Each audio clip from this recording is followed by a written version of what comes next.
If you want to laugh, there's lots of different places that you can look.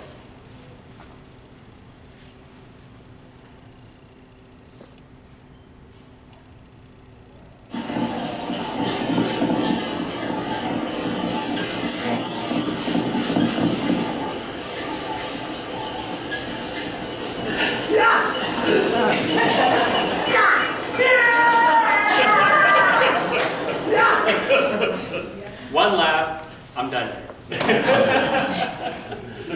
Now, I'm not much of a comedian, so when it actually came to doing a humorous speech, which is what this project is, I didn't really have that much material. But when I publicly announced it on Facebook, I was surprised at the amount of support that I actually got. For instance, there's no one quite like your mom. Once she heard on Facebook that I was actually doing a humorous speech, she started sending me all sorts of different jokes because she knew that I was not the best joke teller. One of the favorite ones I got was about this 47-year-old woman who suddenly had a heart attack. She goes into the operating room and has this near-death experience. And on the way, she goes to God and she's like, "Is it my time?" And God says, "No, you've got about 36 years, 8 months, and 6 days, to go." And she's like, "Oh, thank goodness." She wakes up out of the operations. She's so relieved that she goes and gets a facelift, a boob job, and a tummy tuck. She figures, I've got some years to live. But then on her way out from her last operation, she crosses a street, gets hit by an ambulance, and dies. She goes to the top and she's like, "Hey God, what's going on here? I thought you said I had like 36 years. He's like, "I didn't recognize you." That was awesome. There's other times it really inspired me to think in terms of what is actually humorous in life. And it brought me back to something that happened to me about 15 years ago. We were actually on Lake Las Vegas. It was wonderful, but it was extremely, extremely hot. Well over 100-degree weather. At the same time, there were these people that were jumping off this 30-foot cliff just into the water, making that plunge. Well, I had a couple of margaritas in my system, so I was actually feeling pretty daring. So as I'm actually going up towards that cliff, you can feel the heartbeat more and more and more. As I'm approaching the cliff, I can start to hear my friends saying, "Go for it, you got it." And all that pressure is on you. It's not until you actually approach the cliff that you're actually saying to yourself, I could be in the wall of fame in my own mind, or I could be in the wall of shame with my friends just by backing out. I decided to do the wall of fame. I went full in, I dove in cannonball style, okay? Boom! With the plunge that was actually going on in there, I felt the rush just coming on, and as I was coming out, I could hear everyone just around us starting to really clap and applaud. I get up, I relish in my glory, I'm taking a bow, and I can't help but notice that some of those people are actually laughing. As I take more and more bows, I'm like, why are they laughing?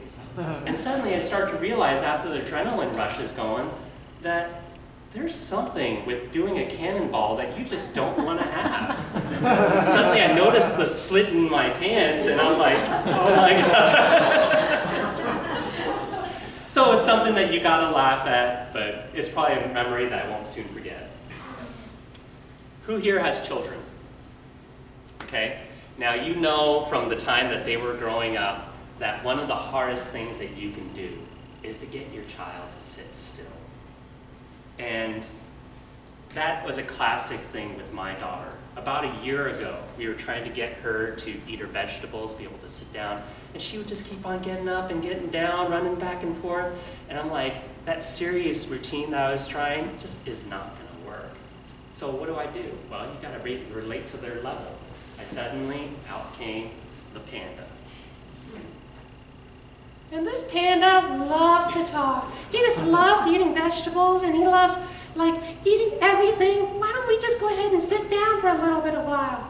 You will be amazed on how she actually responded. She sat right down. It was like having a conversation just with her best friend. you know? And then suddenly it's like, wow, this is amazing. What can I actually do to take this a little bit further? We start going and starting to learn things like story time. You know, we're learning to count. Every time she's wanting to pop out that panda, hey, let's count together. After a while, we have to form this family. And different characters going on. We even have little kid pandas. These guys are married. I don't know what's going on there, but somehow it works. And, you know, so look at how much she loves that panda. She loves that panda more than she loves me. We will go and I will be talking and doing the story time, and she will say, "Oh, bring back Mr. Panda, come on." And I'm like, come on, you know? And she's hugging that panda, and I have to say, I have panda envy now. But the thing is that all these types of things, you know, eventually resort to humor. And I think it's times in your life that you just have to relate.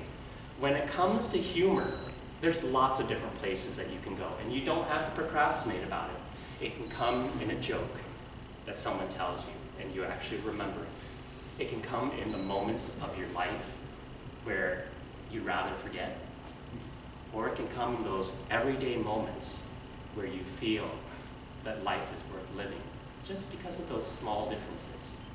I hope that some of this was a little bit humorous. I appreciate the laughs, even though if they were pity laughs. Thank you very much. Mr. Toastmaster.